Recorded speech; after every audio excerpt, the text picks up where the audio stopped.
শহীদ আবু সাইদ, শহীদ ওয়াসিম, শহীদ মুগ্ধ, শহীদ রাব্বি সহ বাংলাদেশ জাতীয় ছাত্র দলের 142 জন নেতা কর্মী ও সমর্থক যারা জুলাই আগস্ট গণ অভ্যুত্থানে শহীদ হয়েছে সহ যে হাজারের অধিক ছাত্র জনতা শহীদ হয়েছে তাদের আত্মার মাগফিরাত কামনা করছি এবং আজকের এই উপস্থিত শহীদ পরিবারের প্রতি সমবেদনা জ্ঞাপন করছি এবং যারা আহত হয়ে পঙ্গুত্ব বরণ করে এখনো চিকিৎসাধীন রয়েছে, যারা সুস্থ হতে পারেনি তাদের প্রতি সমবেদনা জ্ঞাপন করছি এবং আমরা প্রতিজ্ঞা করছি বাংলাদেশ জাতীয়তাবাদী ছাত্র দল তার সামর্থ্যের সবটুকু দিয়ে আমরা আমাদের এই সহযোগিতার পাশে থাকার আপ্রাণ চেষ্টা চালিয়ে যাচ্ছি।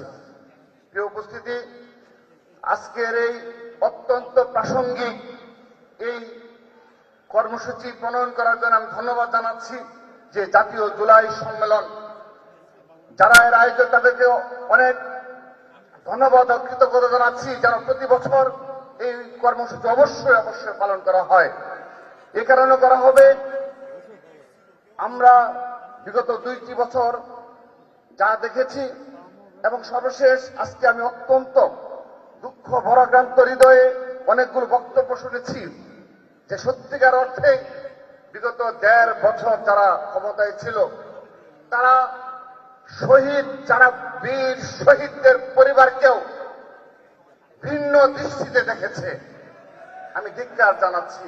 যারা আহত হয়েছে তাদের বিষয়েও তারা শুধুমাত্র ভিন্ন মতাবলম্বী কিংবা তাদের অনুসারী কিংবা তাদের মনোভূত না হলেই তারা চিকিৎসা সুবিধা থেকে বঞ্চিত করা হয়েছে।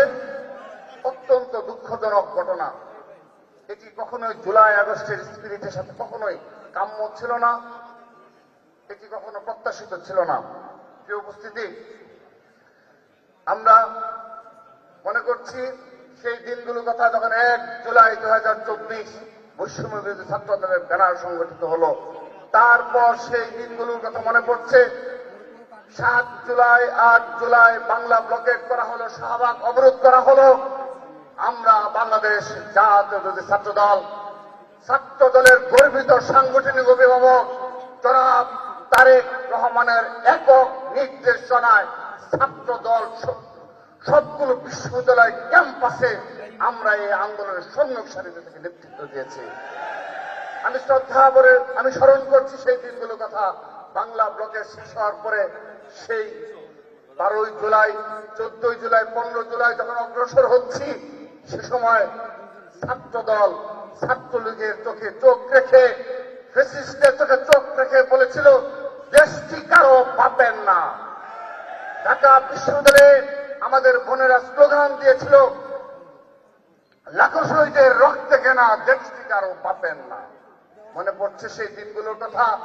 সেই 15 জুলাই যেদিন ছাত্রলীগের বর্বরচিত হামলা করেছিল ঢাকা বিশ্ববিদ্যালয়ে, আমাদের বন্ধের উপর ছাত্র দলের অসংখ্য নেতাকর্মী সেদিন আহত হয়েছিল। আমরা ভেঙে পড়েনি। আমাদের কাছে সেই বৈষম্য বিরোধী আন্দোলনের ব্যানারের যারা নেতৃত্বে ছিল সেই সমন্বয়করা আমাদেরকে কল দিয়ে বারবার যখন সহযোগিতা চেয়েছে, আমরা সর্বক্ষেত্রে ছাত্র দল সেই সহযোগিতা করেছি, তাদেরকে আগলে রেখেছিলাম।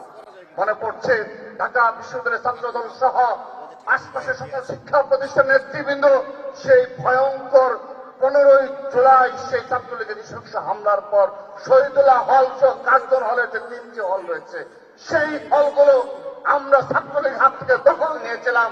সেখানে রাত 8টা পর্যন্ত মৃত্যুকে উপেক্ষা করে ছাত্র দলের অসংখ্য নেতাকর্মী সেখানে অবস্থান নিয়েছিল। সেই মনে পড়ছে সেই 16 জুলাই যেদিন ছাত্র দল ওপেন, আমাদের মাননীয় অভিভাবক জনাব তারেক রহমানের নির্দেশনায় বলা হয়েছিল আর 1 সেকেন্ড তুমি অপেক্ষা করবে না, আগামীকাল আবারও প্রেস ব্রিফিং এর মাধ্যমে তোমাদের অবস্থান স্পষ্ট করো। আমরা 16 জুলাই নয়াপল্টন পার্টি অফিসে আনুষ্ঠানিকভাবে প্রেস ব্রিফিং করে ছাত্র দলের অবস্থান স্পষ্ট করি এবং এই কোটা সংস্কার আন্দোলনকে 1 দফা আন্দোলনে রূপান্তরের জন্য আমাদের সেই আকাঙ্ক্ষা প্রকাশ করি। তারপর সেই দিনগুলোর কথা 16 এবং 17 জুলাই ঢাকা বিশ্ববিদ্যালয়ে হলগুলো ব্যাকেন্ড করে ফেলা হলো। কিন্তু বেসরকারি বিশ্ববিদ্যালয়ের শিক্ষার্থীরা সেদিন রামপুরা, বাড্ডা, উত্তরায় প্রতিরোধ গড়ে তুলেছিল। ছাত্রদল তাদেরকে সর্বাত্মকভাবে সম্মুখ সারিতে থেকে সকল মহানগর শিক্ষা প্রতিষ্ঠান পুরো বাংলাদেশে আমরা সেই নির্দেশনা পৌঁছে দিয়েছিলাম। আপনারা দেখেছেন 142 জন নেতা, কর্মী ও সমর্থক শহীদ হয়েছে আমাদের মাননীয় প্রধানমন্ত্রী জনাব তারেক রহমানের একক নির্দেশনায়। তিনি কখনো তার বক্তব্য এগুলো স্বীকার করেন না, আমাদের তো তিনি বলতে দেন না। আমাদের কাছে এত এত ডকুমেন্টস রয়েছে, হোয়াটসঅ্যাপে স্টিল নাও তার মেসেজের এমন কিছু ডকুমেন্টস রয়েছে আমরা দেখাতে পারি না, তিনি এগুলো লাইভ করেন না, আমাদেরকে বলার সুযোগ দেন না। আমরা সর্বশেষ আমি আমার বক্তব্যের শেষ পর্যায়ে চলে এসেছি, যেহেতু আর অনেকে বক্তব্য রাখবেন। শহীদ পরিবারের বক্তব্য শোনার জন্য আজকে এসেছি, তাদের বক্তব্য শুনেছি। প্রিয় উপস্থিতি, আমরা সেই 3 আগস্ট এক দফা ঘোষণার দিনও ছাত্র দলের হাজার হাজার নেতাকর্মীদের শহীদ মিনারে আমরা অবস্থান করেছিলাম। 4 আগস্ট ছাত্রলীগকে বিতাড়িত করার ক্ষেত্রে যাত্রাবাড়ি, শাহবাগ সহ সকল ক্ষেত্রে ছাত্রদল, যুবদল, বিএনপি অগ্রভাগে ভূমিকা পালন করেছে। সারা বাংলাদেশের আওয়ামী লীগের পার্টি অফিসগুলো আমরা ঘুরিয়ে দিয়েছিলাম, আগুন জ্বালিয়ে দিয়েছিলাম। প্রিয় উপস্থিতি, সেই 5 আগস্ট সেই বিজয়ের দিন, কিন্তু একটি বক্তব্য রেখে আমি আমার বক্তব্য শেষ করছি। 30 জুলাই, সেই 18, 19, 20 জুলাইয়ের পর যেদিন এই হারুন সহ পুলিশের ঊর্ধ্বতন কর্মকর্তা সহ সেই যাত্রাবাড়িতে গিয়ে বলেছিল যে সবকিছু ক্লিয়ার করে ফেলা হয়েছে, তারা সেখানে সংবাদ সম্মেলন করেছিল 21 জুলাই, 22 জুলাই, বলেছিল সব ঢাকা চট্টগ্রাম মহাসড়ক অবরোধ বলে কিছু নেই, আপনারা দেখে যান। এবং রাস্তায় গাড়ি চলাচলে তারা সেই অবস্থান করে ফেলেছিল এবং পুরো বাংলাদেশের আন্দোলন প্রায় কন্ট্রোল করার পর্যায়ে ছিল। সে সময় আমরা বারবার ভেবেছিলাম, সেদিন এই বৈষম্যবিরোধী ব্যানারের যারা নেতৃত্বে ছিল, নাহিদ আসিফ সহ তারা গ্রেপ্তার ছিল। আমাদের মাননীয় প্রধানমন্ত্রী তিনি বারবার আমাদেরকে প্রতিটি মুহূর্তে যোগাযোগ করে পরামর্শ দিতেন যে কি কর্মসূচি নেওয়া যেতে পারে। কিন্তু যারা বাইরে ছিল সমন্বয় এবং ছাত্র দলের আমি, নাসির সহ আমাদের যারা দায়িত্বে ছিলাম, আমরা বারবার সমন্বয় করেছি। 1-2টি প্রোগ্রাম আপনাদের মনে রয়েছে আমরা ফেইলিওর হয়েছিলাম। পরবর্তীতে সেই 30 জুলাই মার্চ ফর জাস্টিস আপনাদের মনে রয়েছে, সেই মার্চ ফর জাস্টিস আমি আমার বক্তব্য না, শুধু আপনারা অপরাপর যারা এই আন্দোলনের কৃতিত্ব দাবি করে তাদের মুখে শুনে থাকবেন, তার একক কৃতিত্ব হলো এই জনাব তারেক রহমানের। মার্চ ফর জাস্টিস সফল করেছিল বিএনপি পন্থী আইনজীবী এবং ঢাকা বিশ্ববিদ্যালয়ের 7 দলের শিক্ষকেরা। সেই ছবি রয়েছে হাইকোর্টের সামনে। সেই মুভমেন্টের মাধ্যমে আবারও এই আন্দোলন নতুন গতিপথ পেয়েছিল। আমাদের বিশ্বাস এসেছিল আমরা পারবো, উই ক্যান ডু। এবং সেদিন এই যারা বাইরে ছিল সমন্বয়করা, তারা কৃতজ্ঞ চিত্তে আমাদের এই অবদানকে বারবার স্মরণ করেছে এবং পরবর্তী সেই 3 আগস্ট। সবাইকে ধন্যবাদ জানিয়ে বিদায় নিচ্ছি। সবাই দোয়া রাখবেন।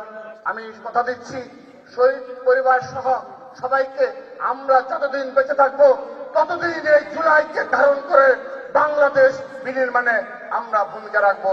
কৃতজ্ঞ চিত্তে স্মরণ করছি আপসীন দেশনেত্রী বেগম খালেদা জিয়ার সেই 15.5 বছরের লড়াই সংগ্রামের মাধ্যমে এই জুলাই আগস্টের প্রেক্ষাপট তৈরি হয়েছিল। শহীদ রাষ্ট্রপতি অমর হোক, মা মাটি ও মানুষের আপসীন দেশনেত্রী বেগম খালেদা জিয়া অমর হোক।